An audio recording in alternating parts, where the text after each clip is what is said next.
The fuck? Is that your face for the podcast today? What the fuck, Danielle?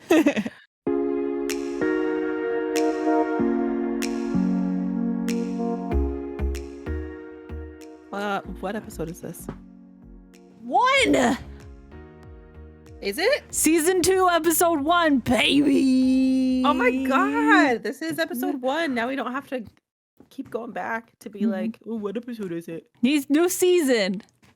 New season, same bullshit. Same us. Still looking homeless. Over here. Yeah. I mean, I just streamed today, so I wanted to look nice, and then I wanted to look nice for the pod. But I had to do like a thing downtown on Monday, and I wanted to look nice for it, and I didn't want to straighten my hair tomorrow, so I straightened my hair today, and then I was like, well, I gotta look nice for the stream. And she looks beautiful.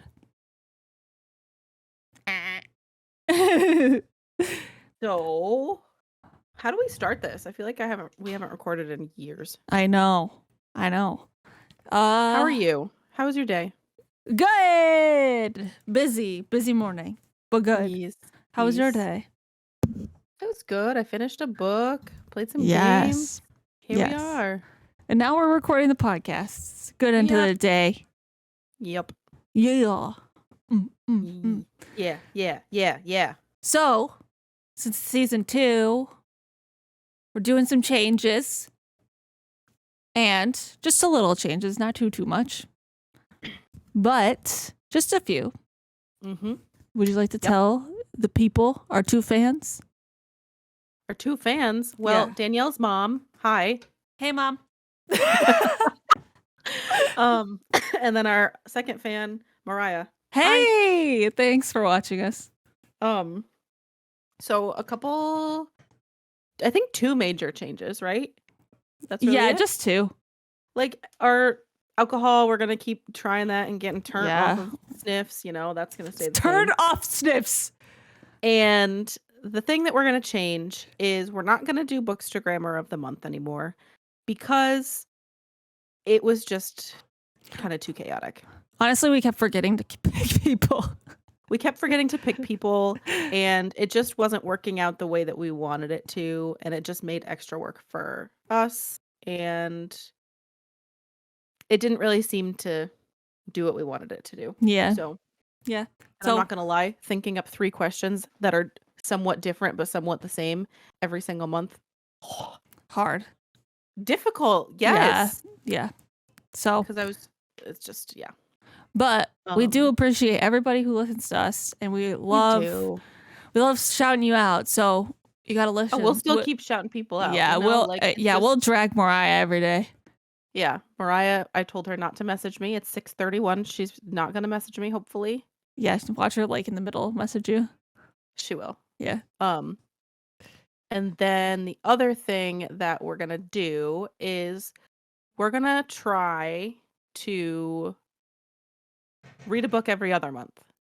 So for January, we read A Man Called Ove. For February, we're going to do a different kind of episode where we'll still talk about the books that we read, but we're just not going to have a book that we talk about. Yeah, we're going to pick a fun theme, game, whatever, topic, and then we're going to discuss that. And that'll be every other month. So we're changing it up a little bit. We both decided to do this just because we both have extremely big TBRs. And sometimes it's hard for us to pick a book that we both want to read. So. Yes. So, yeah. And this kind of opens it up for people to suggest what they want us to read for March. Yeah. I think we're still going to try and read different genres every month. We're not gonna pick out of the hat because that also gave me anxiety. I think it gave us both anxiety. But I think we're gonna this month we read, what is this considered fiction? This is contemporary fiction. Okay, so then March could be romance, thriller. What else is there? Classic or classic. If there's a book that you want us to read and review, and you want to buddy read with us, honestly, DM us. yeah, if there's we're open. hyped book that you are wondering if it's worth the read, let us know. We'll shit on it. We will read it and tell you if it's worth it. Yep. So if you're on the fence, your money. Tell us. We'll read and tell you the truth. That should be our podcast. We'll read hype books and tell you how shitty it is. I mean, it's only season 2. We could do that. Yeah, we really could. That's okay. Side note, that could be an episode. Like, it could be like, okay, here's some highly rated books. Is it worth it or not? Is it worth it or not? Oh, look at us. Ideas.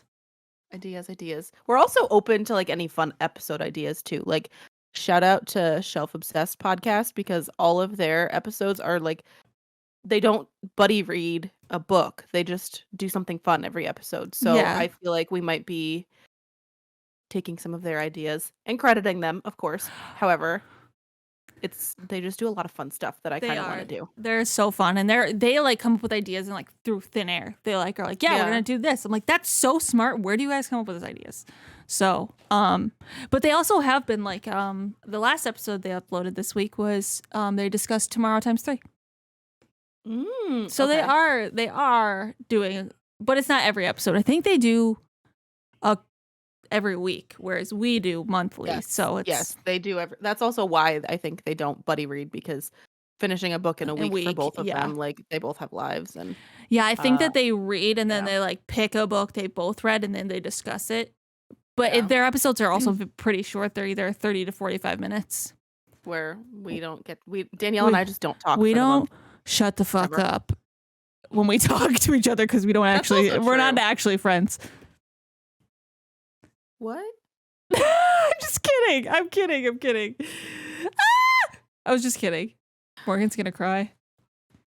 We're actually friends. You're just saying that.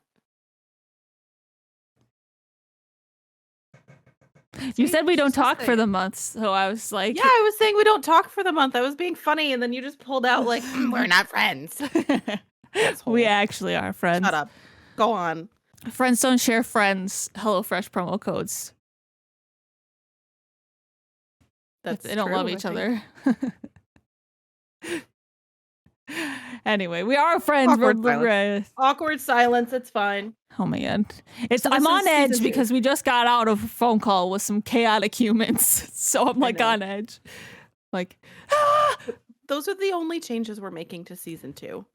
We just are trying to make the podcast more fun. I mean, it is fun for us regardless, but like more fun for other people too. And making us kind of like step out of our creative box a little bit and think up some more things. Yeah, do something a little different. Which we love. We love that. Yeah. So, that being said, is it time for the alcohol? Heck yeah. All right. So story time. I am the person who gets the alcohol last minute every time. Never fails, every time. So the day that Danny was coming over, when we didn't hang out to watch The Bachelor, I had to do something, and then I couldn't stop and get alcohol on the way home. So I was like, I'm just gonna Instacart it. So I went on Instacart and was like looking for something that I've never seen before, whatever. But for those of you who use Instacart, the stores will just put anything and everything on there. So generally, if you see something, sometimes it's just not there or not out of stock. So this particular thing was out of stock that I really wanted to try. So I told my Instacart person to just pick. And so if these suck, it's the Instacart person's fault. However, I made it a stipulation that I wanted it to be a seltzer, because I feel like seltzers are kind of safe as far as like, I don't really like beer. I don't like wine beer is kind of like iffy. Yes. And so seltzers are like a very happy medium. Yes. So for this month, my Instacart driver decided that we were going to try Corona hard seltzers. I'm so scared. I think they're gonna be fine. They come, so they're 4.5%, 90 calories. They're gluten-free. And they come in the flavors blackberry, lime, blueberry acai, raspberry, and strawberry kiwi. You have to tell them why you are scared about these. Because when I see Corona, I think beer. And Right. I'm so afraid that they're going to taste like beer. And I feel like it's just when beers make hard seltzer, I feel like they might suck. Yeah, because didn't we tried the Bud Light ones and they were just not. Did we? They weren't it. Yeah, the tie-dye cans, remember? Yes. Oh my God, those sucked. Yeah, those weren't good. So I'm just scared. But when I did drink beer, I liked like Corona. Yeah. Oh, so you might like these. So these might be okay. Yeah. For you, maybe. Yeah. I'm curious. Because, like, I don't know. I'm going to turn my camera. All right. What do you want to try first? Do you want to go bad, then good? Yeah, I think blackberry lime is going to suck. Okay, so we'll start with blackberry lime. Yeah. Okay. Wow. Give it a sniff. That smells like beer, Danielle. It smells like beer. Tell me if it tastes like beer. Be honest. Well, it's not great. It doesn't taste like beer. Does it taste like beer? It tastes like Does the aftertaste taste like beer? Second sip, less beer tasting. It like doesn't taste like beer though. I don't know how to describe it. It's not like as bubbly as other seltzers we've tried. Yeah, it's not good. No, that tastes like beer. That tastes like beer for me. And maybe it's the flavor. But it could be the flavor. Otto! Uh-oh! No. Danielle. We have 3 more. Yeehaw! All right. At least it doesn't taste like wet sock. I'd rather wet sock. Let's do something nice. Let's do a blueberry acai.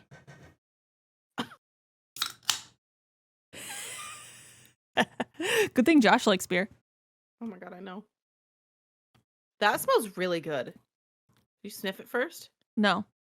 Does it taste like shit? No, this one's definitely better. Mm-hmm. It's definitely better. Yeah, we went uphill. Beer in this one. Yeah. You could like the blueberry is strong. Yeah, the blueberry is definitely. This one is better. Good. Yeah, I think it's the lime and the blackberry that makes it taste like watery beer. That's why it's not as good. The blackberry lime, they're very watery flavories. You know, whereas blueberry you can get flavories. Whereas blueberry you can get a little bit more prominent. All right, what's the next one? I feel like you're gonna hate strawberry kiwi, so let's do that one. It smells good. Oh. That does smell good, but you're gonna hate it. I already know it. Oh no, it's good. What the hell? That's good. I was expecting kiwi to be like a watery. Yeah, like a cucumber disgustingness. Yeah. This is good. These would taste better. The blueberry and the strawberry would taste better. If I had, oh yeah, they're freaking warm. Oh no. They're not warm. Like they were sitting out and it's kind of cold in my house, but they were not refrigerated first. All right. One more. I'm gonna have to burp a lot. Yep. Hi. Oh god, I just spilled. God damn it. It's fine. That smells good. Yeah, that smells good. Sorry, I just spilled a little, which is normal. No. Excuse me. I don't like it. Again, it's the wateriness. It like tastes like a watered down beer. Like what's a beer that's known to be watery?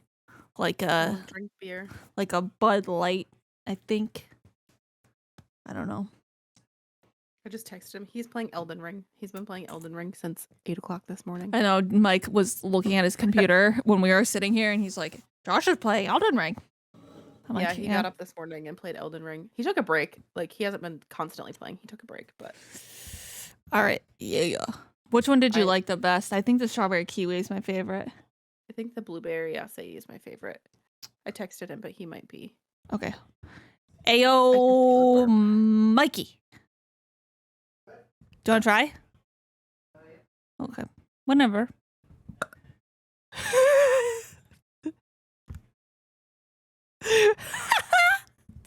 What? I'm just laughing at your struggle. Yeah, I think the like these. When there's a burp like right here. These two are the best. Ugh. I just think that here's my strong opinion about seltzers. They need to come in packs, like smaller packs, and only 2 flavors.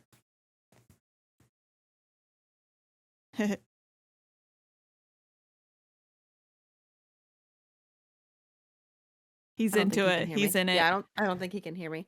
Whatever. If he decides to text me when we're like in the middle of something, I'll tell him to come in. But that's okay. Mike can come try that. Yeah. I don't like I wonder if I would like the raspberry if it was like refrigerated more. Yeah. But the blackberry, absolutely not. Yeah, that tasted not great. That tasted like wet booty cheeks. Yeah. So they always end up with putting like 2 shit flavors and then 2 good ones. So I don't know. I think that the seltzers need to do smaller packs with only 2 flavors. I don't know. I disagree. I mean, I agree with how you're putting it of like they usually have like 2 shitty ones. Yeah. But I feel like with a 4-pack, like a 4-pack meaning 4 different flavors, you kind of have more to choose from if you don't like one of them. That's true. Yeah. There it is. I also think that like maybe one day they'll like have enough seltzers made that they'll have like make your own pack like they do beer. Oh my gosh. At Beacon Skiff they have that. Oh, do they? Like the ciders here. Cider. Yes. Sick. You can make your own 4-pack. Ooh. And they're like individual cans like this. They're like thicker. Yeah. That's what I got for us to try on the podcast that one time. Yeah, I remember that. Yeah. I never tried them. Which I'm pretty sure they're still in my fridge. We could have tried them for this episode and it probably would have tasted better. Probably. Do you want to try some alcohol? Yeah, sure. Here comes Mike. Oh, Josh. All right. He hasn't. Let's see. So grab any you would like to try. What's good? The ones in the front. You might like the blackberry lime. Do you want to Do you want to put your face in the camera? Oh my god.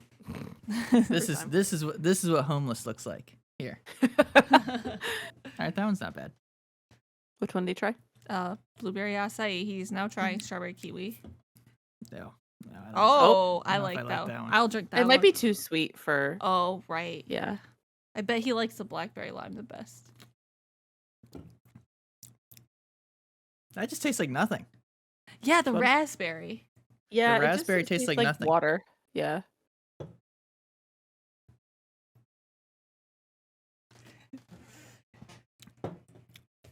That one kind of tastes like nothing too. Yeah, it's because they're watery flavors. But does Mike like beer? Is the question. Yeah, Mike likes beer. I'll take this water one. Okay. Yeah. Cool. Thanks for trying. Carbonated water. Out of 10, what would you give it?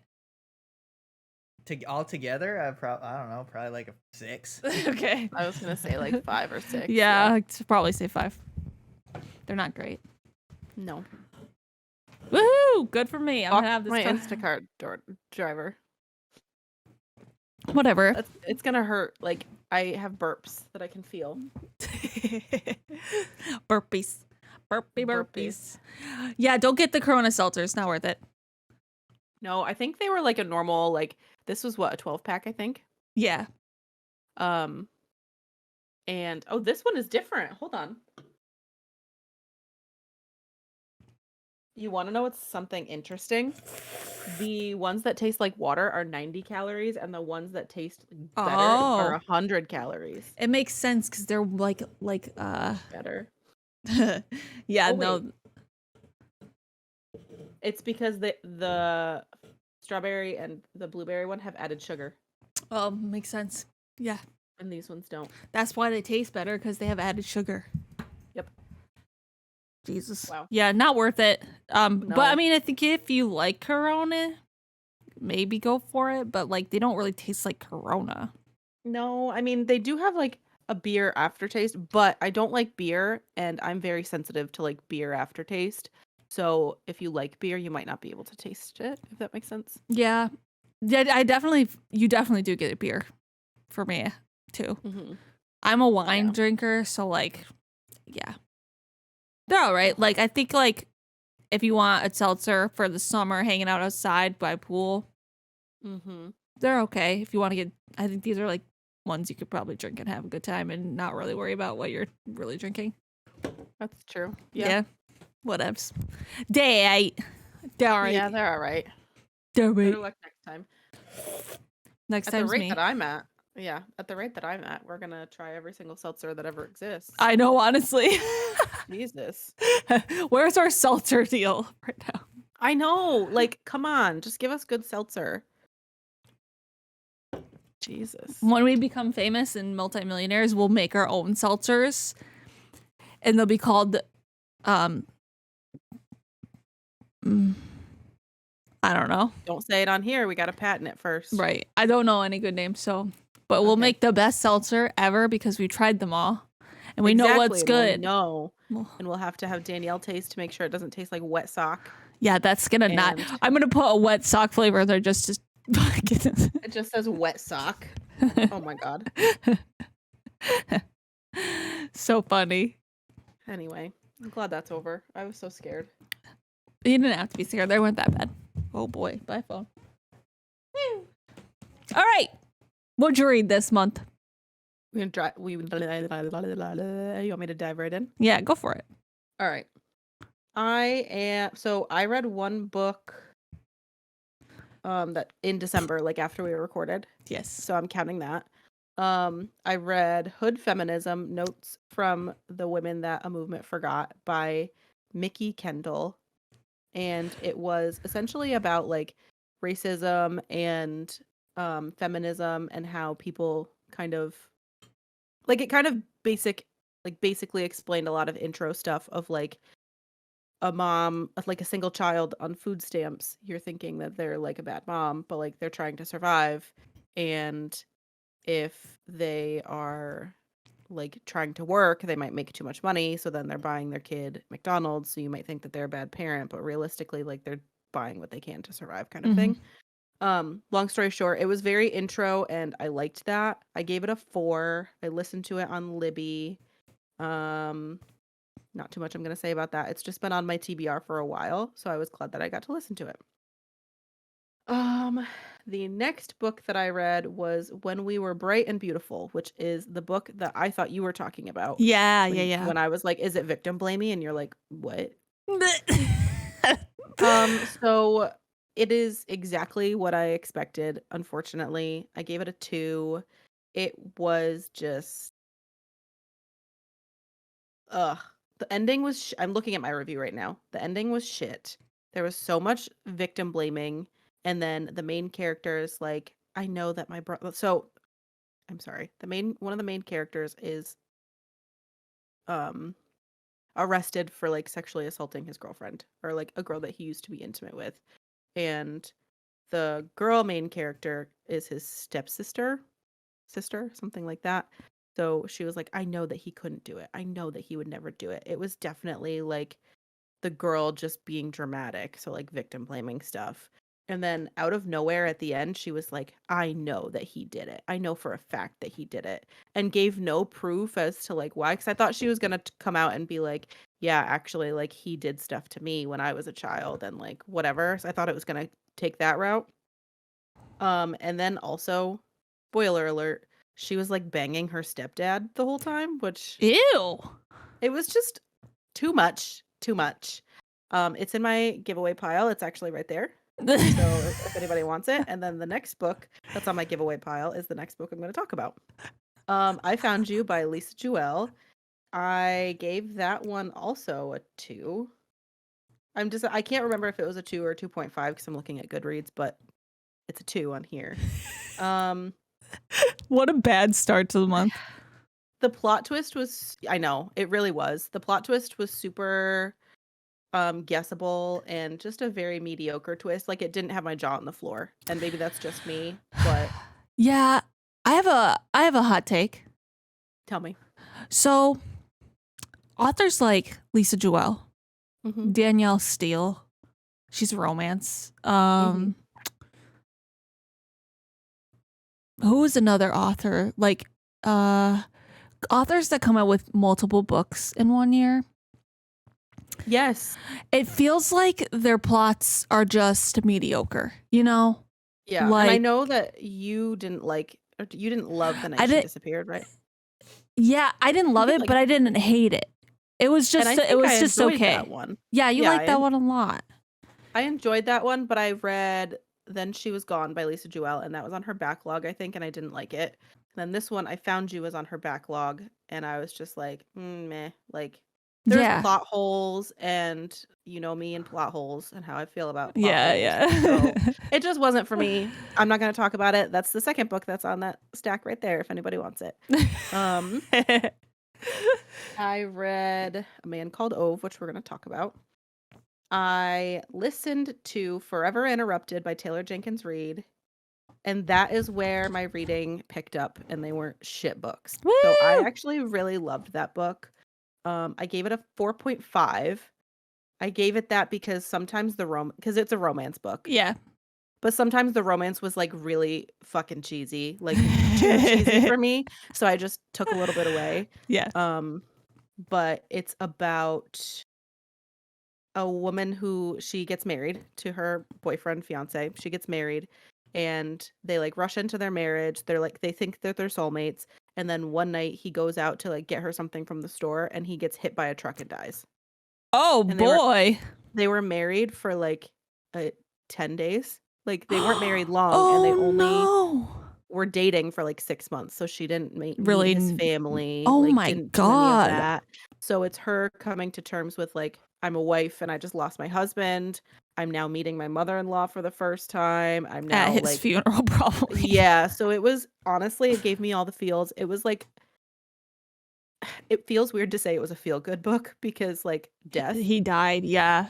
He died. Like that's in the plot. He dies very early on and it's like her coping with it. Like, yeah, you get back and forth. Like you get there when he was alive and when he yes. And she'll like see something on the fridge that will trigger a memory and then you're brought back into that memory. It's almost kind of like, I'm sorry, go ahead. I didn't even interrupt. Go ahead. I was just gonna say Julia Whelan narrated it. Love her. But yeah, I gave it a 4.5. I honestly really loved this book and I ugly cried at it and I have all the feelings and it's just, yeah. Oh, that's on my CBR. I'm excited. I was gonna say it reminds me of the Nicholas Sparks movie with I think Amy Adams and Frigg. I'm gonna look it up really fast. Hold on one sec. You're talking about Nicholas Sparks movies. It's got Amy Adams and maybe it's not a Nicholas Sparks movie. Yeah, no. Whatever. So they get in a car accident. The girl loses her memory and he has to get her. I mean, it's not the same deal, but it's like, no, it's like, because it's a feel good movie in a sense. Like it's there's to be trauma. Really happy. Yeah. Well, not really happy, but you know what I mean. It's like trauma and like getting better and like dealing with that in a sense to get happy and better and overcoming your sadness and your grief. Yes, I could. Yeah, that's kind of how Forever Interrupted was. It was just so good, and the ending of it, I just had to sit there and be like, yeah, and cry. It's so good. I can't wait to read those. I would recommend it. I'm not going to say anything more. Okay, good.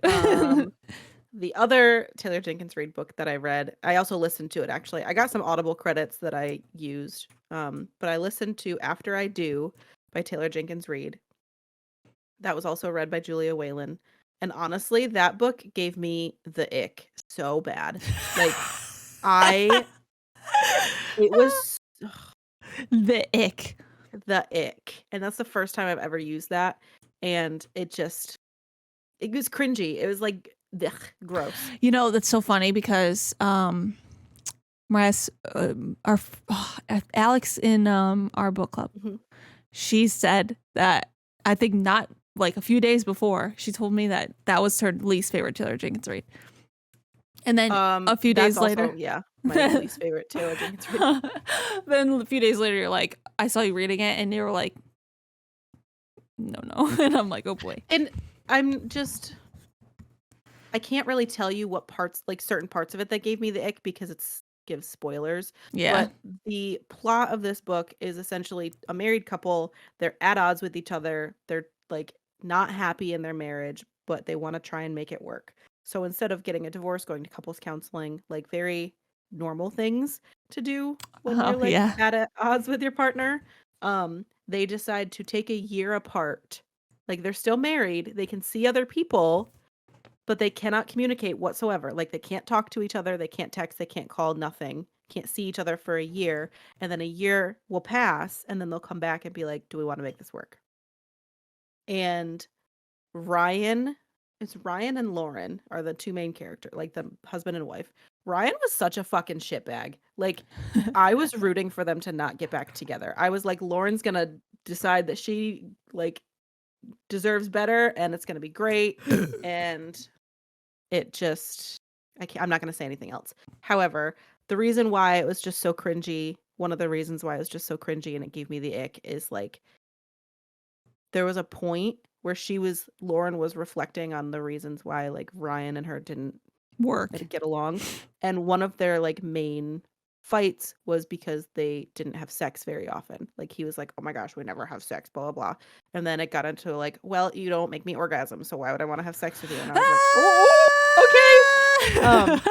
But the reason why it gave me the ick and it was gross was because he legitimately at one point he was like, are we gonna have sex? And she was like, I'm not really feeling it, you know, like, I'm sorry, I'm not really feeling it. And he was like, Lauren, it's my birthday. And she was like, and? Ryan, suck my cock. And he was just like, are you really, we're not gonna do anything on my birthday? Like, it's my birthday. And I was like, I don't fucking care if it's your wedding night. Like, if your wife is not feeling it, your wife is not feeling it. Yeah. And then she like, I think she ended up like doing stuff with him because she felt bad. And I was like, that's just grimy. Yeah. Like, no. When was that written? I'm curious. That was her second book. So Forever Interrupted was actually her debut.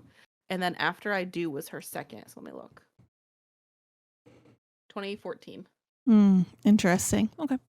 So like trigger warning maybe? Yeah, big trigger warning. That Ryan's a fucking It's like shitbag. kind of sexual assault in a sense. Yeah. And it just was like, I legitimately was listening to that and I was like, oh hell no. No. Like they better not get back together. I hope she realizes that she's worth more and they don't get back together. And there were other parts of it, but I'm not going to say. Yeah. That's it. I gave it a 3. I understood the message. The message was like her trying to learn how to love herself again, to be a good wife, and he needed to love himself again, and they needed to fall back and whatever.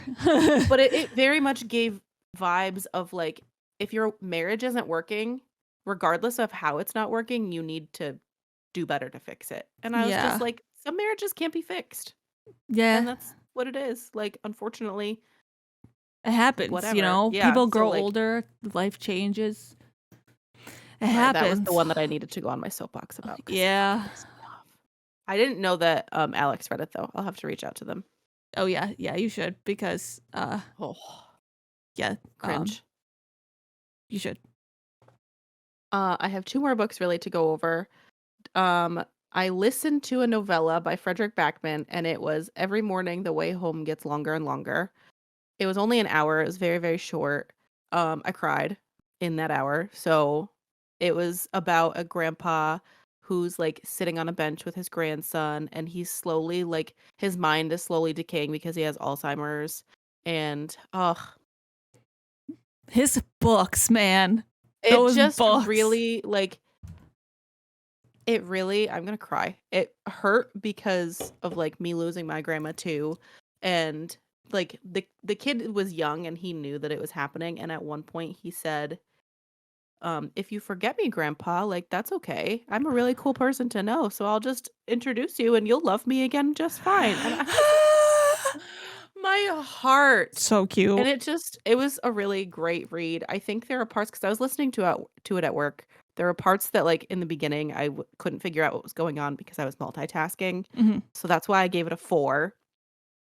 A lot of people give it a 5. I really think if I like understood the beginning part and like was fully focused on it, I would have given it a 5. But it made me cry in an hour. So, recommendation for Christmas. I know you don't really like Christmassy reads, but he wrote another novella, and it's for Christmas. It's Christmas theme.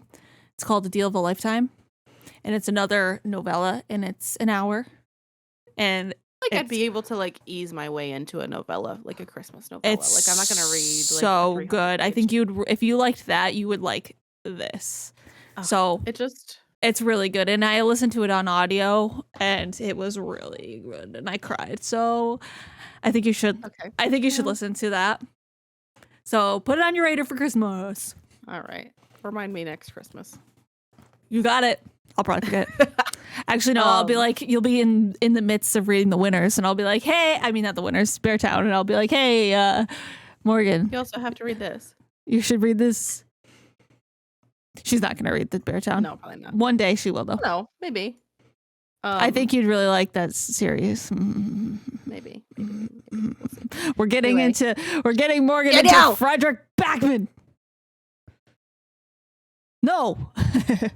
The last book that I read, I finished today. It was Just the Nicest Couple by Mary Kubica. She wrote Local Woman Missing. We read that on the podcast and absolutely loved it. I gave it a 3. I'm not going to say anything on the podcast right now. I'll tell Danielle offline if she wants to hear more about it. Local Woman Missing was so much better. That's all I'm going to say. Oof. But yeah, that's all the books that I read. And I'm hoping that February brings better reads. I was going to say that I've seen a lot of people have been giving it like an okay. It's just okay. Yeah. Which bums me out because Local Woman Missing slapped. That was a good book. And I did notice one thing about her writing. Like, she wrote very choppy sentences in Just the Nicest Couple. Like, it was very much like, I don't remember the main character's name. Oh, Lily was her name. It was like, Lily got up to get dressed, period. She wears her favorite pants to school, period. Sorry. She always looks so good in those pants, period. What the fuck? Yeah, and I was just kind of like, was Local Woman Missing this bad? And I just never noticed. Like, I don't remember, but... Yeah, that's weird. I thought the plot was just very, like, I don't know. I called it a mile away.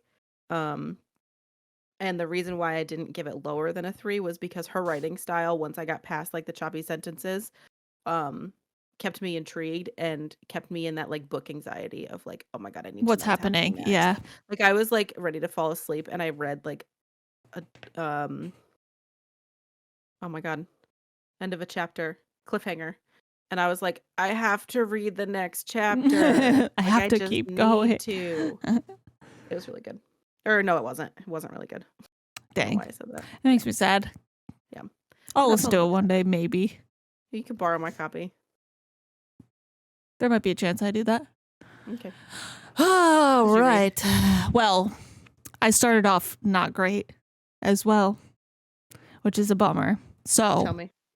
I was on my Christmas bullshit still, so I read All I Want for Christmas by Maggie Knox, which was about these people who met on a country reality music show.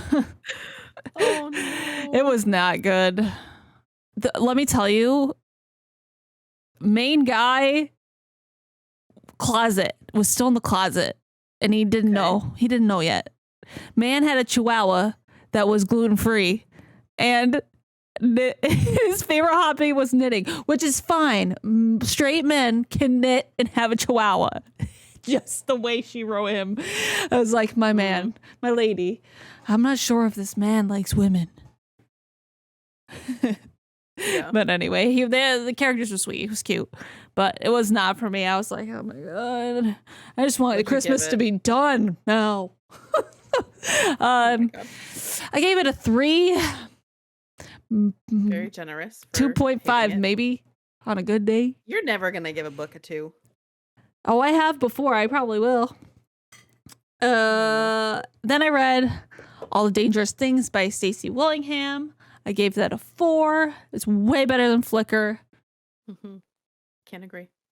I read What Lies in the Woods by Kate Alice Marshall. I gave it a 4.5. I can read that. Yeah, you do. I think you'd like it, but I also am not entirely sure.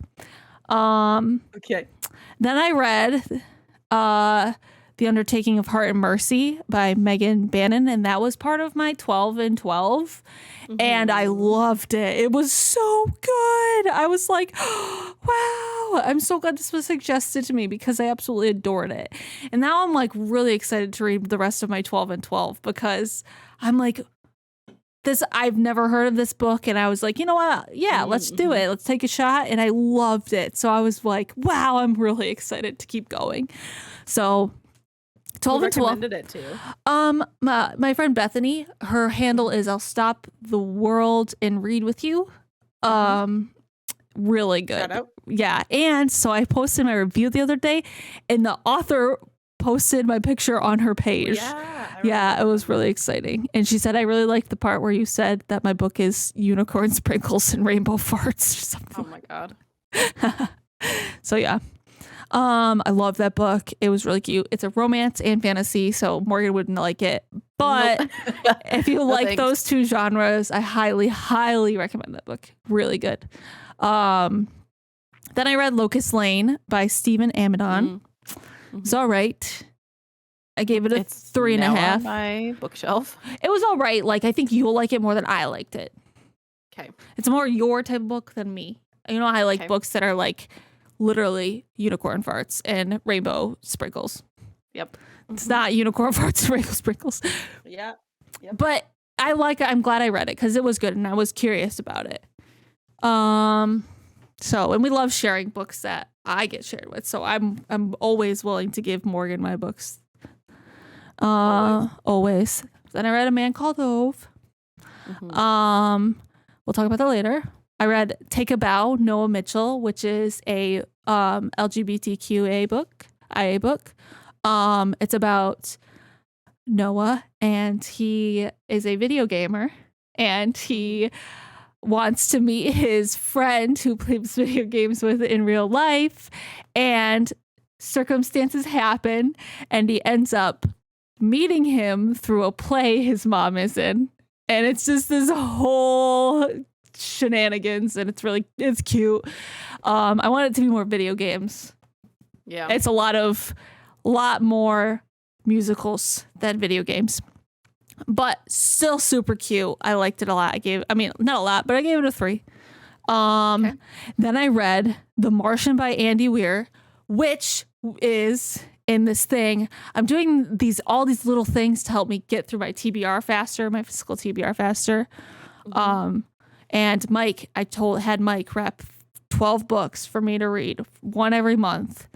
So this was his pick from January. And I've had it on my shelf for forever. I've tried to read it before, and I was just like, not in the mood. You got to be in the right mindset for science fiction.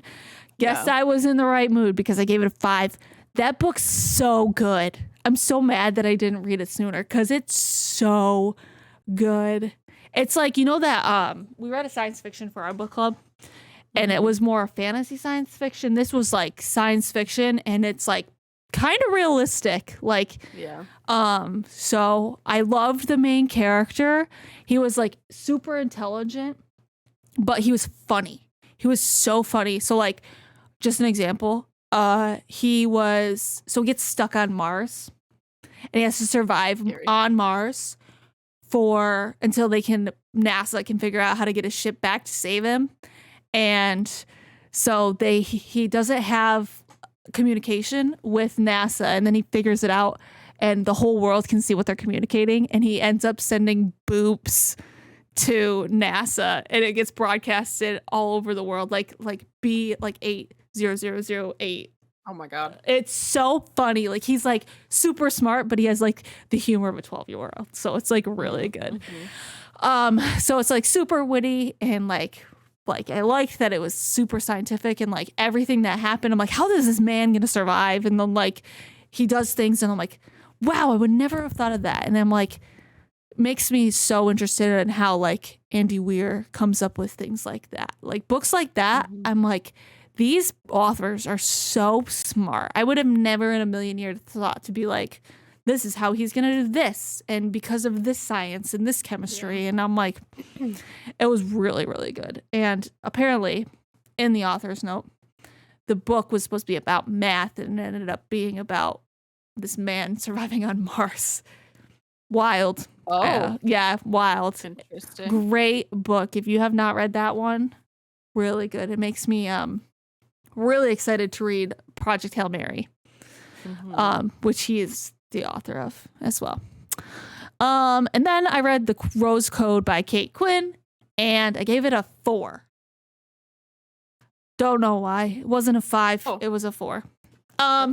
I can't tell you why. It just wasn't as good as some of the other historical fictions I've read, but the premise is really interesting, and it's really good. It's about code breakers during World War II, and like they had to unscramble codes and they're like secret messages from the Germans and stuff. I think you would like this book a lot. So if you're like ever looking for a historical fiction that you want to like dive into that's not Kristen Hanna, I highly suggest this one. I think you would really like it a lot. It follows 3 friends, 3 girls, and they become friends through all this. I just think you should read it. Okay. But one of the better historical fictions I've read, they're not in the line of like war. So they're in Britain. So like you don't get a lot of like Holocaust stuff. Oh my God. Yeah. So you don't get all of that. So it's a little bit like different from like, I would say The Nightingale, because like you get they have German soldiers literally in their house, whereas these girls are fighting in a different type of sense. So it's very interesting, and it's like Bletchley Park is an actual thing that was real. And in the author's note, she talks about like how she picked these characters from real life people, and how it's really, really cool. I think you'd like it a lot. But that's what I read. I'm sorry I've been talking for a while, but yeah, I read a lot of good books, a lot of okay books. So yeah. Oh, I'm so sorry. It's okay. Morgan's been gaming all day, so she's like, sometimes when you get a lot of screen time, you get knocked out. Oh yeah, it's just I think too. I didn't drink enough water today, so that's why I keep drinking water. So I think the lights too that are coming at me, I'm just kind of like, yeah. So yeah, that's what I read this month. Woo! Good reading month. I feel like we both had good reading months in the sense of like we read a lot of books. Yeah. I did read a lot of good ones, but like there are some ones that I was just like, that was okay, but it could have been better. Yeah. I only read 1, 2, I guess technically 3 4 stars. Yeah, I read the rest were just in there. Yeah, I read 3 4 stars, 3 5 stars. I read a lot of books this month. Audio really helps with me with fly through books. So that's why too, like I got the Audible ones. Like I got Forever Interrupted. After I listened to I got A Man Called Ove on Audible as well to listen to it. I listened to Hood Feminism. I listened to And Every Morning The Way Home Gets Longer and Longer. So I listened to a lot of books this month. So speaking of listening to books, so you listened to Man Called Ove. It's so funny because I did too, but I got my copy from Libby. Oh my gosh. So let me just tell you, about my fun fact that I've realized. Okay. So, well, I told you about it already. Yes. Oh, okay. Sorry, I was looking for my notes for A Man Called Ove. Oh, no, you're fine. I didn't know if you remembered what I was talking about. I do remember. Okay, I gotta find a picture of him first. All right, here we go. I'm loving this. I'm so excited. I'm listening to A Man Called Ove. Also, really quick question. When you were listening to yours, how did they pronounce Ove's name? Ove. Wait, I gotta remember. Mine it wasn't Ove. Yes, Uva. That's how mine was too. Yeah. Okay. So I'm pretty sure that's how it's meant to be pronounced. Yeah, but I like Ove better. I mean, it matches his lifestyle better. Well, I think Uva is like probably a common It's like Swedish. And like, yeah, where Frederick Backman is from. Yeah. Yeah. Because I was like, A Man Called Ove, Man Called Ove. And then I listened to it and the narrator said Uva. And I was like, why are you getting fancy? It's Ove. But then I realized that I'm pretty like that. Yeah, it's like a Swedish pronunciation. All right. So oh, that was a really good picture.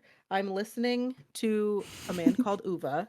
And I was just listening like in bed and out of nowhere because the narrator on Audible sounded like a cranky old man. So I was like, this person, and he also kind of sounded like Tom Hanks. It wasn't Tom Hanks, but like that kind of put me in a better mindset for the movie. So I'm listening to it and I'm like, you know what? I've never done this before. Let me Google him and see what he looks like. Because I just wanted to know. Like, I've never done that before.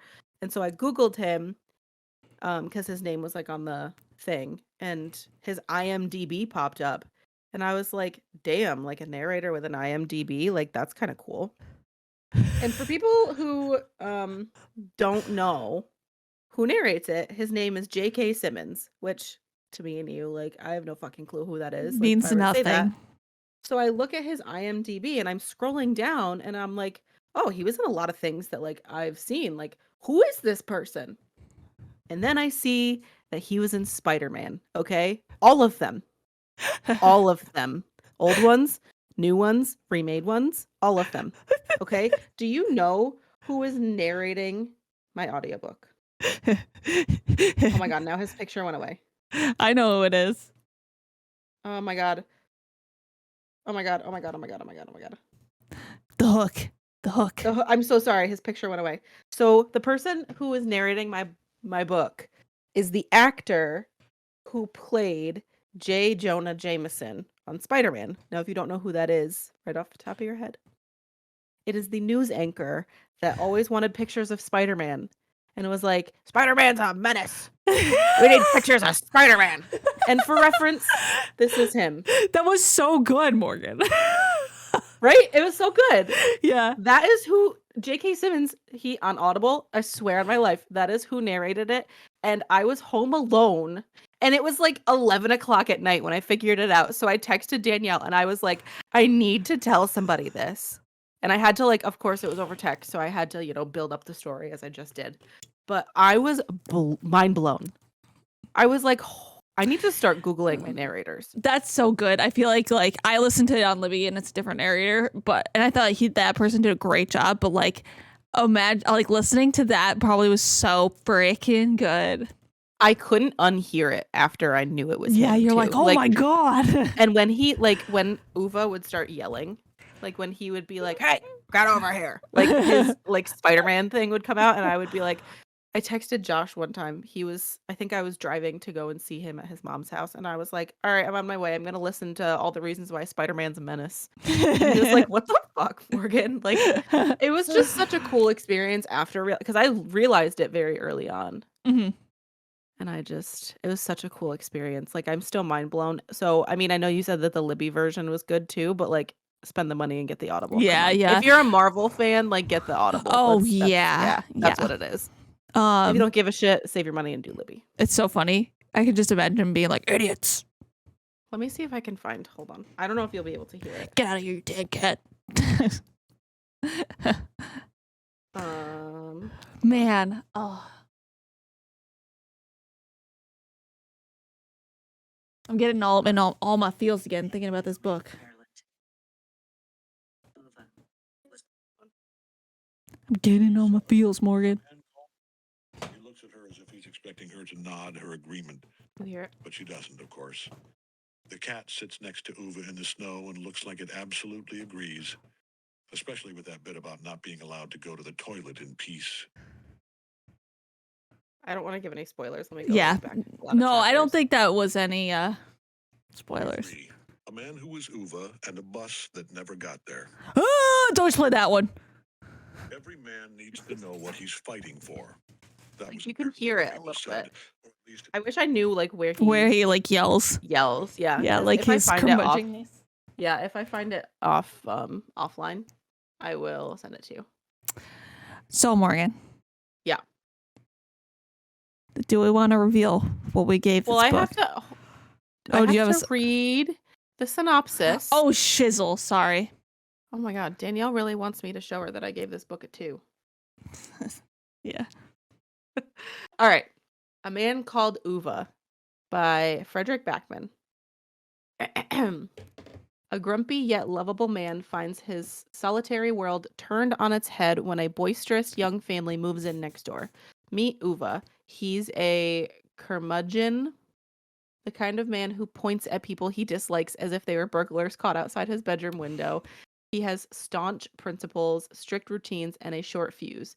People call him the bitter neighbor from hell, but must Ove be bitter just because he doesn't walk around with a smile plastered to his face all the time? Behind the cranky exterior, there is a story and a sadness. So when one November morning, a chatty young couple with 2 chatty young daughters move in next door and accidentally flatten Ove's mailbox, it is the lead-in to a comical and heartwarming tale of unkempt cats, unexpected friendship, and the ancient art of backing up a U-Haul, all of which will change one cranky old man and a local residents association to their very foundations. Now we can say what we gave it. So are we going to do the like raising? Yeah. All right. I'm ready. You count down this time. All right. We're going to raise our hands on go. Okay. 3, 2, 1, go. How can you not? It's so... I really loved this book, and let it be known, I sobbed like a fucking baby. Okay. Like a fucking baby. Yeah. Oh. We're gonna talk spoilers here about the book. We also and the movie. The movie, yes. And the movie later. Talk spoilers about the movie as well. We'll give you a spoiler for that. But right now we're talking before we go to the movie, we'll tell you. Be like, we're gonna talk about the movie now. So if you haven't seen the movie, do not listen to this part. So, yeah, here we are. I will say, the reason why I got the Audible version was because I could not get into the physical book. I was so bored, and I know that this is the point of the way that Frederick Backman wrote this book, but Ove is not a lovable character in the beginning. Like, he's really just an asshole. And so I was like, oh my God, everybody loves it. Like, I texted Victoria because she read it and loved it. And I was like, this is really boring me. Like, I can't stand it. And she was like, oh my God, I loved it so much. And I was like, how? Literally how? And here I am giving it a 5. It's so funny because you did start off, like, you were texting me when you first started reading it. And I was like, no, she hates this book so much. Because you're texting me. And I can tell when you don't like a book because just the way, like, you communicate things. And when you get excited about books, I can tell. Like, I can just tell. And I think it's just because we talk to each other all the time. Yeah. And I'm like, she does not like this book, and I'm so sad right now. And then you told me you gave it a 5, and I was like, what? Oh yeah, we talked about this book beforehand because we talked about the movie as well. Yeah, it's only because we want to talk about the movie. We usually don't talk about the books, but like we Danielle had to since she bullied me. We had to. I feel like we had to because we're both going to see the movie, you know. But it took me a while because I was like, wow, he's such like an asshole. Like, why is he being so mean? And the whole point of the book is for you to like see that he's an asshole and then slowly get into he has a like, huge arc. He has a huge arc and he has reasons for the way that he is. Like when he was like, don't trust the bus. I was like, damn, like, okay, he doesn't like public transportation. But then we find out like why he doesn't like the bus. And I was like, okay, so that's showing that he cares. He like, literally he cares about her. He's a soul grumpy because life took everyone away from him. Literally. Life took everybody away from him. And also, I was kind of laughing, not laughing. That sounds very morbid, but like, I was like, is this whole book just him failing to kill himself? Like, is that really what the book is going to be? No, it's supposed to be funny. It's supposed to be funny. It is funny.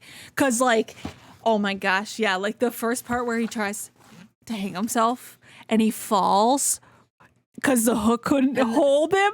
I laughed when he was like, oh, faulty like screw, or like you can't even rely on hooks anymore. And I was like, oh my God. So I had like briefed, like this isn't a spoiler, but I briefed Josh before we went into the movie. I was like, listen, he tries to kill himself a lot. And of course, like, yeah, when the very first like couple scenes is him trying to hang himself, like when he's buying the rope, and Josh is like, oh my God. And I was like, yeah, no, this happens like 4 more times. Yeah, no, I like same thing with Mike. Mike was like, I don't like this. He like was like, I don't like this, and I'm like, it's fine. It fails. Don't worry. Get used to it. It doesn't work, Mikey. It's so funny because like I'm just gonna jump into the movie just because we're talking about this, but the movie when he fucking falls, he sees the advertisement for the freaking flowers. Is like, oh, 2 for 1 sale. Yeah, Josh laughed at that. Oh, it's too Josh good. laughed at that too. It's just it's supposed to be really funny. Like you don't want to laugh because it's so emotional. Like it's this old man and he's just like so grumpy, but it's so freaking funny. Like it's so hard not to be like, this is really not okay. But like when he was like, he's talking about Jimmy and how he was so mean to Jimmy. And then when he talks about he yells at the woman with the dog, and the part where he says, I wrote it down because it's so freaking funny. That was in the movie too. Yeah, it's so funny where he's like, talking. She's like, the cat probably has fleas and it probably has a lot of diseases, and he's like, you probably do too, but no one throws rocks at you or something. It's just so funny. And it's just like really kind of dry humor because he's so grumpy and just like curmudgeonly, and it's so good. The dialogue is perfect, and like it really was. Like after you start to understand, like I don't remember the first thing that made me start to like him a little bit more. Like I think maybe that he was a little bit nice to the cat. Yeah, the cat. Like you get his backstory and stuff. Yeah. And I think I started to like him a little bit more, and I was like, you know what? He's not that bad. Like he's all right. Like maybe I just won't give this a 5. Like this is what I was thinking when I was listening to it. I was like, all right, whatever. Maybe I won't give it a 5. But then I would come home from work, put like headphones on, and just do like random shit and want to listen to it. And it just was so heartwarming. It's and I think so good. 2 of my favorite, because I know we want to talk about the movie too. 2 of my favorite parts of the book was, I know it wasn't explicitly stated in the book, and I get that it had to kind of be in the movie for people who didn't read the book. Yeah. But the fact that the woman... Oh, I think I know what you're going to say. When she walked in on him when he was trying to like kill himself in the car. Oh, yes. From there on, she knew that he was trying to kill himself, and she found things for him to do to keep him busy. Yep. Like she inadvertently saved his life. Yeah. She's like, this cat's now yours. Right. And like gave him reasons to live. Like she would go over and be like, hi, I need your help with something so minor. And he's like, why can't your husband do it? And she's like, I just need your help with it. Like, I need you to do it. And he's just like, I don't want to. And she's like, okay, so we'll see you over there later, right? Like, she knew after that moment what he was trying to do. And she was like, yeah, no, I'm not gonna. Yeah, I loved that character, that woman. Mm-hmm. I forget her name in the book. I know. It throws me off because they changed the names. They changed all the names in the movie. Yeah. Oh my gosh. I just pulled the chair to Parvana. Parvana, yes. Parvana, yeah. Parvana in the book, and then her name in the movie was a Spanish name. Yeah, I can't remember. They completely, because weren't they or like Asian in the book? I think they were. I think they were potentially. I feel like Parvana might be like an Indian name. Oh yes, I think it's Indian. You're right. Sorry about that. It is Indian. She was Spanish in the movie. Yes. But I honestly, like, as much as I was like, I wish that they kind of kept the names the same and It everything. didn't. Obviously, Americanized, so they kind of had to. But I thought they casted her very well. I thought they casted everybody very well. Like Same. they did Same. such a good job.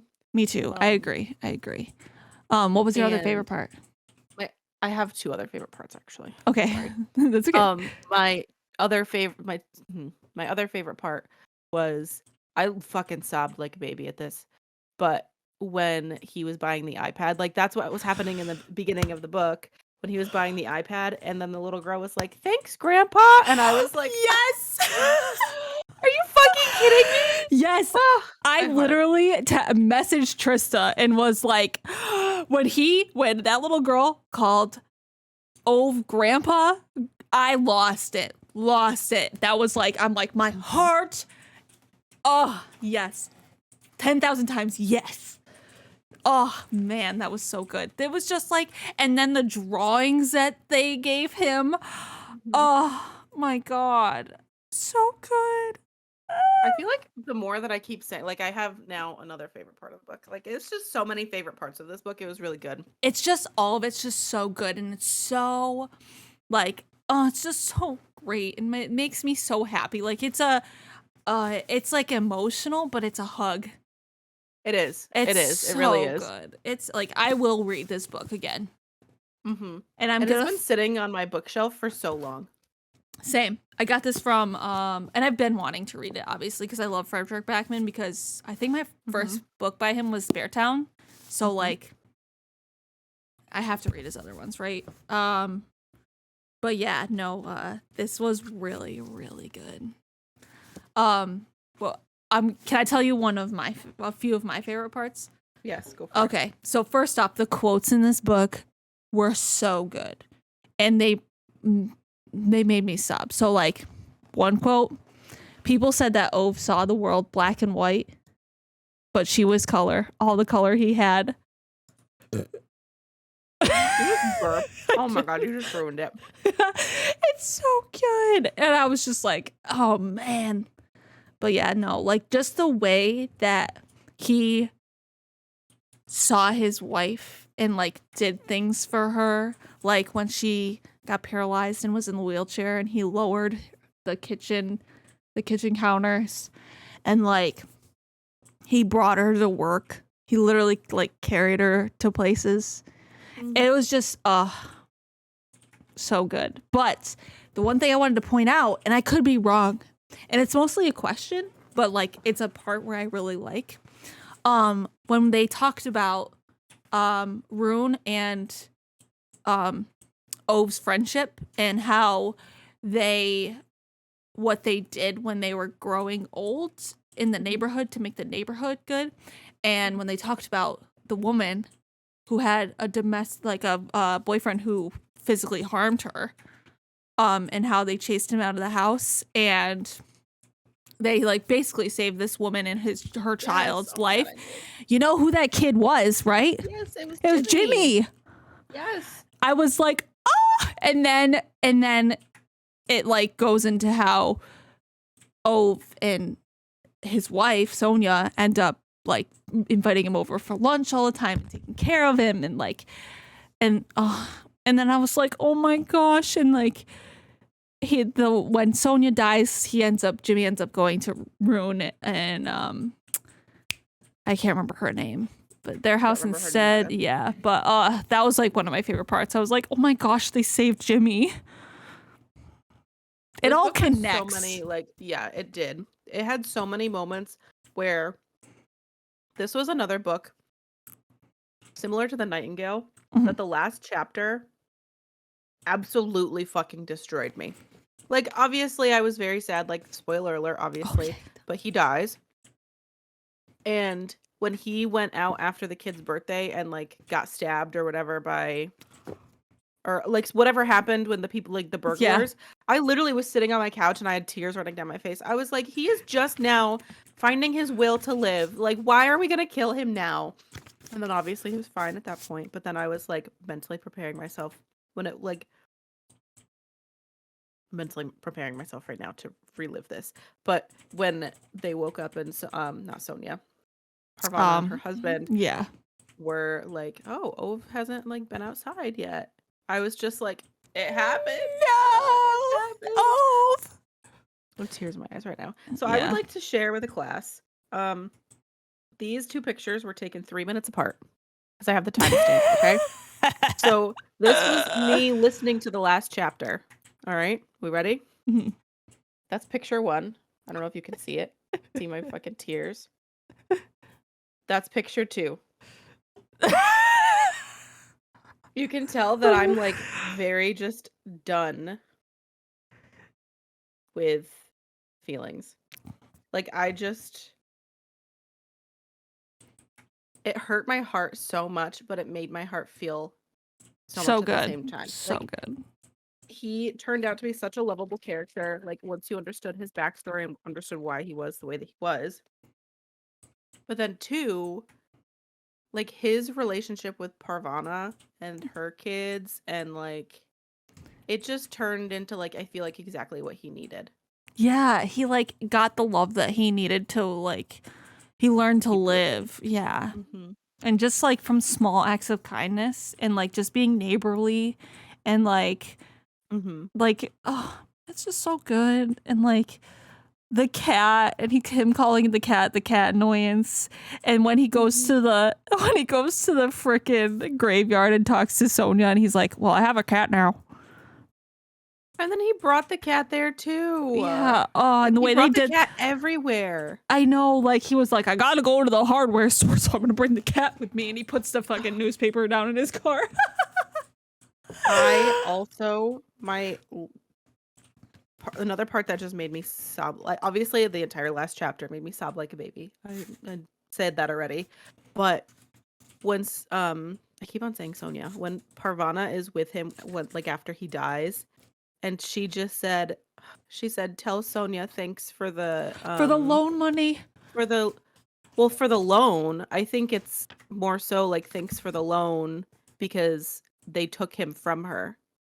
Oh yeah, I didn't even think about that. Oh yeah, because he was trying to like go and see Sonia, like he was trying to kill himself to see her, and then Parvana like obviously stopped that in a way. So she was like, tell Sonia thanks for the loan because she got to have literally Ove. loaned Ove to them.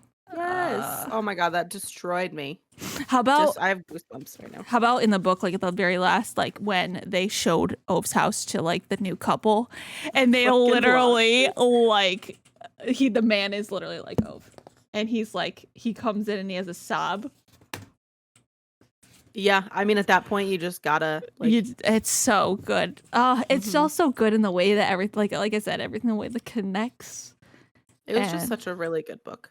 Yeah, this is like one of my all-time favorite books now. It's just so good. And like I don't know, his books just really are something. I'm trying to find the quote from Parvana. Oh, it's just so good. I'm trying to think of other things. Like it was just really funny and like even though he was curmudgeon, he was just really kind. And like it doesn't seem like he's kind, but like when the two kids, the one kid who's gay, he gets kicked out by his father and they come to Ove's house in the middle of the night. And they're like, can we stay at your house? I got kicked out because my dad. And he's like, yeah, come on in. There's a couch. And he's like, don't go into the dining room. Yeah. And then he was like, I think he also had a I don't know if it was a conversation, but with the person in the book. And he was like, your dad's missing out. Yeah. Like, essentially, your dad's missing out on a good thing and it's not your fault. And I was just like, he does have a heart, which his heart was too big. His heart was too big. I was listening to that and I had because my brain registered was like the medical jargon, and then the fact that Parvana was laughing, and I was like, hold up, I missed something. Like, let me go back, and then I listened to it again, and I was like, oh my fucking god, like he had a disease or like something where his heart was too big, and then Parvana heard that and was like, excuse me.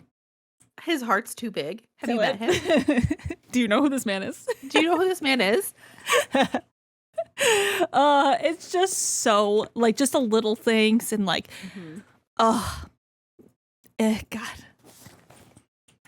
it's just really good. Moving on to the movie.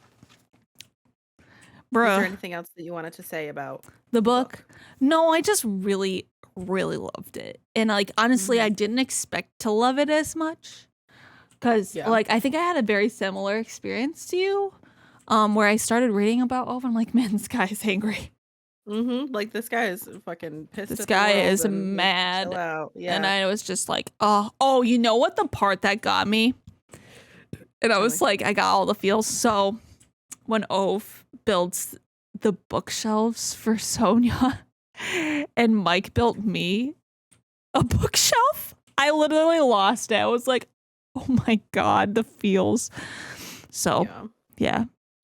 And then, and when one last thing, and I'm done. When he teaches Pravana how to drive and he gets out of the car and fucking yells at the guy in the truck. Oh my God, yeah. He's like, don't you dare honk. Yeah, me too. Anyway, speaking of the movie. All I was going to say was a couple things. So we're going to talk about the movie now. So spoilers for the movie. However, if you've listened this far, the movie, they did such a good job on it that it was exactly like the book. So honestly, you already got your spoilers. Pretty much. If you read the book, it's pretty much the movie. They did a great job. Great job. We need to protect him. He is a national treasure. Did an amazing job being a grumpy old man. I'm usually nervous. About big names doing like book adaptations. I'm very nervous about it, but killed it. I think if we read Ove like years ago before they even did the adaptation and then realized it was Tom Hanks versus we knew it was Tom Hanks going into the book. True. It could be a different experience. Yeah. That's interesting. I'm going to ask Trista about that because she said she read that a long time ago. Yeah, and like that's why too when I was listening to it I was like, yeah, I'm picturing Tom Hanks. Yeah, you're like I already know that it's going to be him. Yeah. But like obviously him trying to kill himself, all those things were very similar, but I think I had like 10 napkins and they were all used by the end of it. Like I'm sitting there and I'm like trying very hard. You know when you cry and you cry hard and you just need to take that like to like, but you're in a movie theater and you can't do that. So I'm just sitting there like struggling to breathe and I'm just like, and I look over and Josh is like, fine. But like sitting there, I knew that he was going to die the whole time. And I just needed to mentally prepare because I knew it was going to be such a like if they did it right, it was going to be such a heartwarming thing. And it's so funny. I was laughing at you because literally the same thing happened to me, but didn't bring napkins. So I'm snotting all over my goddamn face. Oh my God. It's like so 2 hours of goddamn crying. Whole 2 hours. Mike turns to me at one point and goes, "You gonna be all right?" I'm like, "Bitch, yeah, I'm gonna be fine. I'm gonna be fine. Leave me alone. Let me cry. Let me cry over here. I know what's happening." Yeah, I feel like this is my mind over there. This is a movie that I feel. Obviously, I'm very glad that I saw it in theaters. I'm very glad that I saw it. I feel like this is a movie that if you know that you're gonna cry, maybe wait for it to come out so you can cry at your own house. Yeah. I mean, if you're excited and really want to go see it, bring like 12 boxes of tissues. Every person I've literally said, like, talked to on Book Instagram, and they said they're going to see it. I'm like, bring tissues. My friend Sam goes, I'm not bringing tissues. I'm like, all right, we love a good snot moment. Like, she didn't bring, and then she sends a picture of herself after. I texted Victoria after we left the theater, like, because we got lunch or something after. Mm-hmm. I texted her and I was like, so I saw Ove, and all she said was, "Are you okay?" And I was like, no, I'm not, because I took a you can't really tell really that I was crying. Oh, yeah, I took one too. Like, you can't tell on mine really either, but it's really funny. Well, when you sent it to me, I was like, bitch isn't crying at all. What the hell? So ignore my potato head, but like you can tell that my face is red in this picture. For sure. Yeah, you don't like. I truthfully, Danielle, thought you were sending that to me to be like, I hated this movie. Movie. Nah, yeah, like if you look at my eyes, you can tell. Well, I think like the tip of your nose too, like because of blowing your nose is Yeah, red, it's red. so that's what gave it away. Fucking great movie. Honestly, if you're really excited, you love the book and you're really excited to see it, you're gonna love it. It's just so good. Tom Hanks did a great job. They casted everyone so well, and like they really didn't skim. Like they took out small parts, but not like anything that was really. They didn't comment on the Jimmy and like his parents, but like that's like the only. I feel like they really couldn't have. Yeah. Without making the movie like insanely long. Yeah. 2 things. One thing was the person who played younger him was his Hank's son. Yes. Yeah. And then the other thing was I cried so much and I used so many tissues that when we left the theater, I looked at Josh and was like, am I okay? Like, am I going to look like a psychopath walking out of this theater right now? And he goes, you have tissue on your face. And I had tissue like stuck all the way up here from like wiping. And I was like, oh my God, fucking mess. I felt so, okay, wait, do you want to hear like another thing? Be prepared to be surrounded by oh my God, by old people. 75-plus-year-olds. We were the youngest people in our theater. Same. We went, so our Morgan's theater is a little bit bigger than ours. So we have like a smaller Regal we go to. And so we're in line for popcorn. There's a line for tickets and popcorn, right? And Mike looks around and goes, yeah. Do you know this movie's for old people? Well, I think both of us went to like a matinee too. Like, yeah, we went at noon, 11. Yeah. And I was like, that didn't help. There's people with walkers around us. We're opening doors for people. Yeah. It's so Everybody funny. was like laughing though, like in the theater. Cause there were people who came to the movie just like by themselves, like older people that came to the movie, I think just to see the movie. Yes. I don't know. They could have read the book, but just to see the movie, and they were like laughing at all of his like quirks and stuff, and I was just sitting there like sobbing. Once we got onto like the bus scene, I was like, all right, mentally prepare yourself. And also when he walked into the hospital and we just got a glimpse of the clown, I was like, fuck yeah, here we go. The clown. Oh, the clown. I literally started laughing as soon as we got because he was just kind of in the background. Yeah. For like people who read the book, what's gonna happen. But I was just sitting there and like giggled, and Josh was like, what the fuck? I did this same thing too, but like a different scene. So like when we get the opening scene, we get like a vision of like the neighborhood and the characters. Yeah. Fucking Jimmy fucking walking down the street like a psychopath. I laughed out loud. No one else did but me, because I knew who it was. I was like, oh my God, Jimmy. I was like, huh! And then it was loud because I'm fucking loud. And Mike looked at me and was like, and I was like, it's Jimmy. And he was like, who the fuck is Jimmy? He's like, who the fuck is Jimmy? It was so good.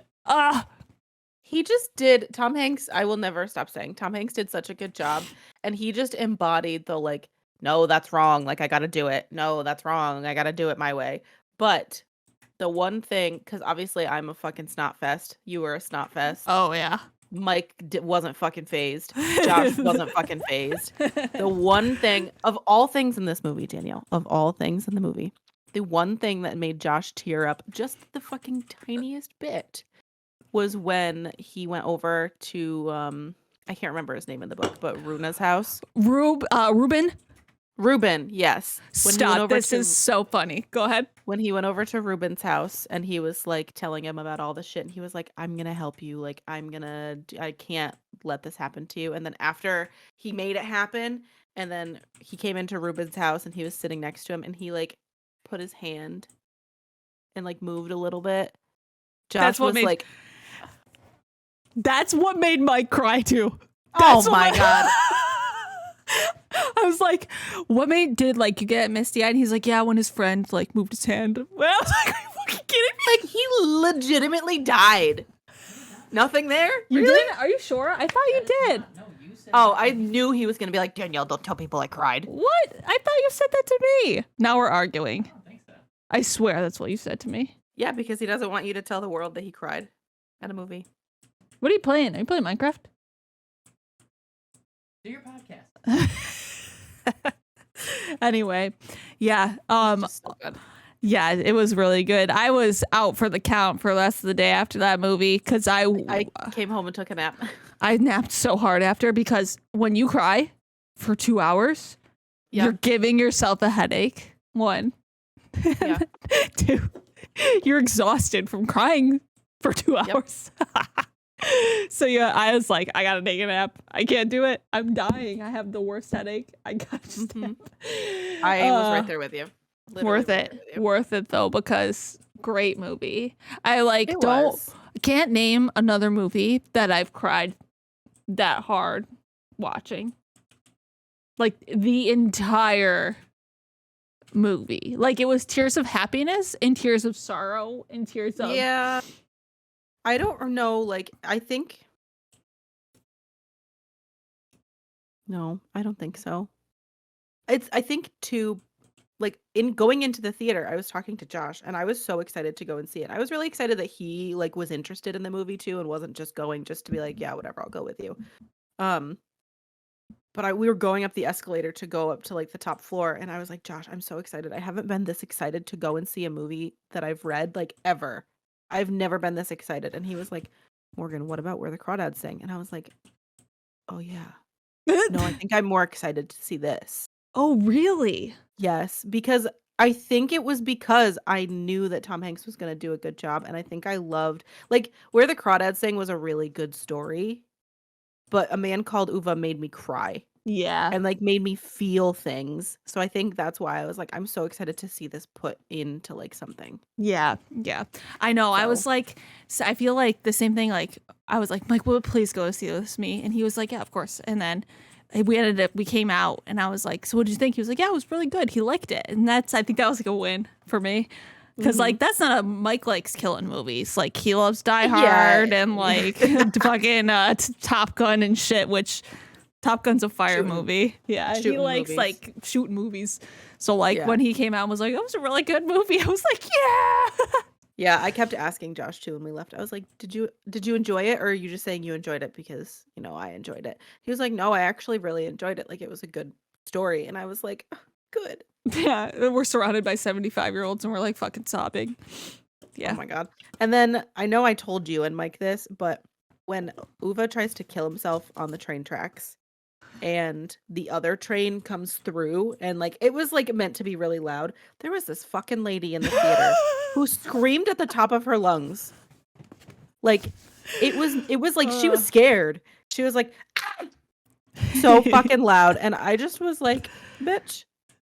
This is a sad movie. She also screamed at the Ant-Man trailer, and I was like, shut the hell up. You're screaming at the Ant-Man trailer, and then afterwards, again, I know I told you this already, but after the Ant-Man trailer was done, obviously Josh and I are fucking excited to see it. The same lady, I'm assuming, was like, absolutely not. That's a no. And I was like, nobody fucking asked you. Shut up. I'm going to see it. Eat your fucking popcorn. Eat your fucking popcorn. Eat your popcorn and shut the hell up. Oh, yikes. Yeah, no. Great book, great movie. What a start to Boozed and Reviewed, you know? Oh my god. Yes, season 2, out with a bang. Only going downhill from here, ladies and gents. Well, who knows what our next book is going to be for March. We still have time to decide on this is where you guys need to comment. Send us DMs, suggest for us, because please, we love to hear your suggestions. Yeah. Do you have anything else that you want to talk about the book or the movie aside from the fact that you loved it so much? No. I'm just glad that that you read it too. Because I'm glad that I enjoyed it. Me too. I was nervous. I was nervous too. Let's be honest. And then. I wasn't going to tell you. Like, I tried very hard to text you just a very normal, like, I finished it. Yeah, I know. And I was like, because you read into my text messages and you just know. And I was like, just send, I finished it. That's when I know you don't like ones. So but the way you talk about certain things, I just can tell. Just because it's like a best friend telepathy. I don't know. I can just tell. I'm not about things anymore. No, I like talking about books with you. Then our podcast would be done. I know, what the fuck? What the fuck? The fuck? We can't do a Bachelor podcast. No one would listen to that. No one would listen to it, and there's already 75 There's million. 8 billion of them. Did you sign up for the... Shit, no. I will do that after we do this. It's free. It's not like you just get points. It's not like money. Yeah, no. I will do that. Thank you for saying that, because I did see your text message and I was like, ooh, and then I forgot. I figured that's what happened, but Jordan sent it to me, and I didn't sign up because I thought it was money, and I was like, I just want to have fun, and it's not money at all. You just get points, and like somebody wins, just like bragging rights. Oh, cool, fun. So like, and Jordan's in the lead right now with 78 points from one episode. What the fuck? It's like her friends too. Like I only know like 2 or 3 people on there, so you're not gonna know anybody except for Jordan. But that's okay. And you don't talk to anybody. Yeah. Yeah, I don't. I just talk to Morgan, honestly. Well, you don't. Whatever. So, read this book, watch the movie, bring tissues when reading and watching. Tissues, unless you want snot face. You could have snot face. Who knows? I don't know if anybody would like that, but or snot arm. Snot arm, and you're just kind of like, oh my god. It's really good. Like, highly, highly recommend. Yes. I don't know if I'll reread it, so to speak, but I'm gonna rewatch the movie 100%. Oh, I'll reread this book for sure. Yeah. I love Fred McBackman's books. I'm really sad that like he just did a tour because of A Man Called Ove. Oh yeah. And my friend Erica, who lives in New Jersey, kind of near PA. Yeah. He came there and she met him and took a picture with him. Yeah. Oh, wow. Do you want to see? I'm gonna show off my friend. I'm really jealous. I'm like, I would just love to be able to like listen to him talk and hear like how he comes up with his ideas, because they're so deep. They really are, and I feel like that's why I enjoyed the novella and then this one. But Anxious People just wasn't really my thing. So that's the only like downfall of his that I didn't really like, but a lot of people liked it, so don't take my word for it. That's okay. Like I definitely can understand why, because it definitely feels different. Like now reading like Beartown and that whole series and then this and A Deal of the Lifetime, it definitely feels a little different compared to them. But yeah, this is Erica with Frederick Backman. Oh my god. Isn't that cool? I feel like that is very cool. I feel like too, he has a lot of novellas. Like I was looking for something just to listen to at work, and then it popped up, or no, I think it said on Audible, it suggested one of his books because I had listened to A Man Called Ove, and then I saw that it was just an hour, and I was like, I'm not going to use an Audible credit for an hour. Let me see if I can get it on Libby. And I did, and I was like, all right, I'll listen to it. And thank fucking God I didn't listen to it all at work, because the end, like, yes, tears. I think that I will end up, because I think Britt Marie was here as his next bigger, like, actual novel. I think I might get that for my next Barnes and Noble haul. Yeah. Also, it's just so good, and like the themes and like the deeper messages are just so good. It's just a really good book. Yeah. I thoroughly enjoyed it. I would highly recommend. And you know what I don't recommend?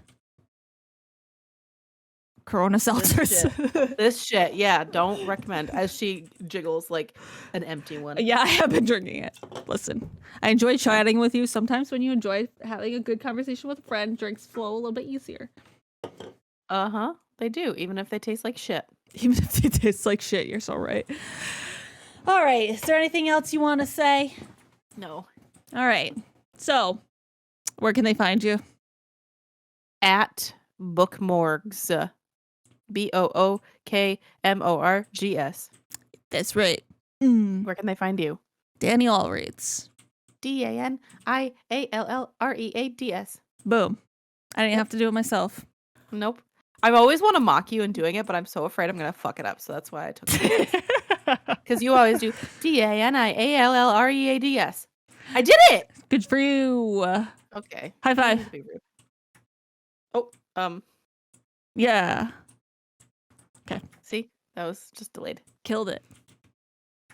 Thank you guys for listening. We'll be back with some type of episode in February. Yeah, a fun episode that's not a book. So be excited. What has this been? This has been boozed and reviewed, baby. Woo! Hell yeah. Bye. Bye, friends.